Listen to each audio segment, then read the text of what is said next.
നമ്മുടെ എല്ലാവരുടെയും വീടുകളിലെ ഗ്യാസ് സ്റ്റൗകളിൽ ഇതുപോലെ ബർണറുകൾ കംപ്ലൈൻ്റ് ആയിട്ടുണ്ടാവും, അഴുക്കൊക്കെ പിടിച്ചിട്ടുണ്ടാവും. പാല് തിളച്ച് വീഴുക അല്ലെങ്കിൽ കറികളുടെ ചാറുകൾ വീണൊക്കെ ഇങ്ങനെ അഴുക്ക് പിടിച്ച് തുരുമ്പ് പോലെ ഇരിപ്പുണ്ടാവും. അപ്പോൾ അങ്ങനെയൊക്കെ ഉണ്ടെന്ന് വിചാരിച്ച് നിങ്ങൾ ആരും ബർണറുകൾ കളഞ്ഞ് പുതിയ ബർണറുകൾ വെക്കേണ്ട.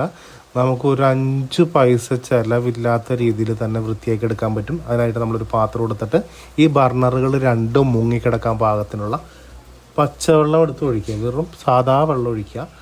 അതൊഴിച്ച് അതിലേക്ക് നമുക്ക് പിന്നെ വേണ്ട സംഭവം എന്ന് വെച്ചിട്ടുണ്ടെങ്കിൽ കുറച്ച് ഒരു ക്ലിനിക് പ്ലസോ അതേപോലെ എന്തെങ്കിലും ഷാമ്പൂവിൻ്റെ ഒരു ഇത്തിരി കോളം ഉണ്ടെങ്കിൽ അത് മതി. ഒരു പൊടിക്കുക, അതല്ലെങ്കിൽ സോപ്പ് പൊടി ഇട്ടാലും മതി, വേറെ ഒന്നും വേണ്ട.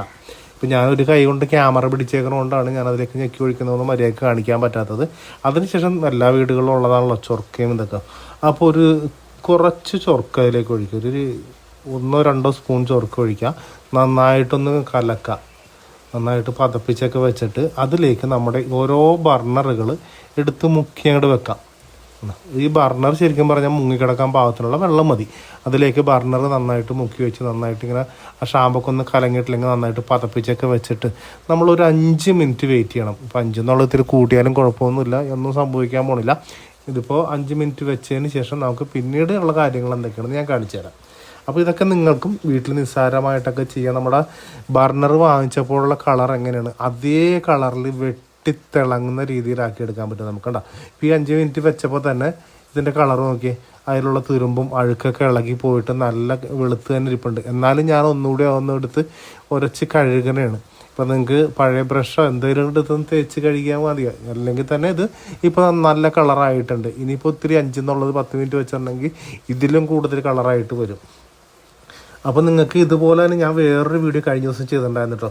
ഇപ്പോൾ വീട്ടിലെ ഗ്യാസ് സ്റ്റൗവിന് നിങ്ങൾക്ക് തീയൊക്കെ കുറവായിട്ട് തോന്നുകയാണെങ്കിൽ നമുക്ക് റോക്കറ്റ് പോലെ തീ കത്തുന്ന രീതിയിൽ എങ്ങനെ അത് മാറ്റിയെടുക്കാം എന്നുള്ളൊരു വീഡിയോ കൂടി ഞാൻ ചെയ്തിട്ടുണ്ടായിരുന്നു. എന്ന് വെച്ചാൽ നിസ്സാരമായിട്ട് ചെയ്യാൻ പറ്റും. അപ്പോൾ അങ്ങനെയുള്ള കാര്യങ്ങളൊക്കെ നമ്മുടെ വീഡിയോയിലുണ്ടായിരുന്നു. അപ്പോൾ ഞാനതിൻ്റെ ലിങ്ക് ഡിസ്ക്രിപ്ഷനിലും കൊടുക്കാം, ഐക്കാർഡ് മുകളിലിടുകയും ചെയ്യാം. അപ്പോൾ ഞാനതിപ്പോൾ ഇതൊക്കെ നന്നായിട്ട് കഴുകി എടുത്തിട്ട് തുടച്ചെടുത്തിട്ട് നമുക്ക് ഇതിൽ വെച്ച് കത്തിച്ച് കാണിച്ചു തരാം.